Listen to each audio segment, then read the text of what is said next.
காலை இரவு 2 வேளையிலுமே செய்யக்கூடிய ஒரு ராகி அடைய தான் நம்ம இன்றைக்கி பார்க்க போகிறோம். வாங்க எப்படி செய்கிறதுன்னு பார்க்கலாம். Hello viewers, welcome to காப்பியாஸ் village kitchen.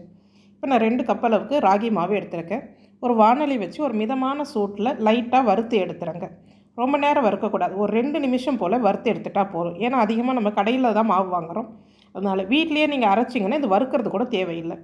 இப்போ ஒரு 2 ஸ்பூன் எண்ணெய் சேர்த்து கொஞ்சம் கடுகு, கடலைப்பருப்பு, உளுத்தம்பருப்பு சேர்த்துறேங்க. இது கூட ஒரு 2 காஞ்ச மிளகாய் விதை இல்லாமல் கிள்ளி போட்டு சேர்த்துறேங்க. சேர்த்து இந்த பருப்பெல்லாம் நல்லா பொன்னிறமாக வறுந்ததுக்கப்புறமா நாம் ஒரு வெங்காயம் நல்லா பொடிசாக நறுக்கின வெங்காயத்தை சேர்த்து நல்லா வதக்கிடுங்க.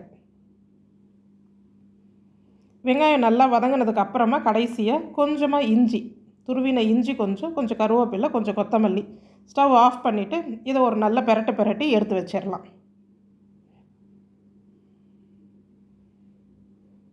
இப்போ நான் ஒரு 4 கப்பு தண்ணி கொதிக்க வைக்கிறேன். இப்போ ஒரு பாத்திரத்தில் இந்த வறுத்த மாவை சேர்த்துறேங்க. கொஞ்சம் உப்பு சேர்த்துட்டு இப்போ வதக்கின வெங்காயத்தையும் நம்ம அதில் சேர்த்துடலாம். இந்த பருப்பு வெங்காயம் எல்லாம் சேர்த்துடலாம். உங்களுக்கு முருங்கைக்கீரை இதில் சேர்க்கணும்னு நினச்சிங்கன்னா முருங்கைக்கீரை ஒரு பிடி சேர்த்து வதக்கலாம். இது கூடவே சேர்த்து நல்லா கலந்து விட்டுடுங்க. இப்போ தண்ணி நல்லா கொதிச்சிருச்சு. இப்போ இந்த தண்ணியை எடுத்துகிட்டு கொஞ்சமாக தண்ணீர் சேர்த்து நல்லா ஒரு சாஃப்டான பதத்துக்கு பிசைஞ்சிருங்க மாவை. இந்த மாதிரி நம்ம செய்யும் போது வறுத்துட்டு தண்ணியும் சேர்த்து பாதி அளவுக்கு மாவு வெந்துடுது. அதுக்கப்புறமா அடைத்தட்டி சாப்பிடும் போது இந்த வயிறு பிரச்சனை இருக்கிறவங்களுக்கு இது பிரச்சனை பண்ணாது. சில பேருக்கு டைஜஷன் பிரச்சனை இருக்கும், அவங்களுக்கெல்லாம் சில பச்சை மாவெல்லாம் ஒத்துக்காது. இந்த மாதிரி ப்ராசஸ் செய்யும் போது அது கொஞ்சம் ஈஸியாகவே டைஜஷன் ஆகிடும்.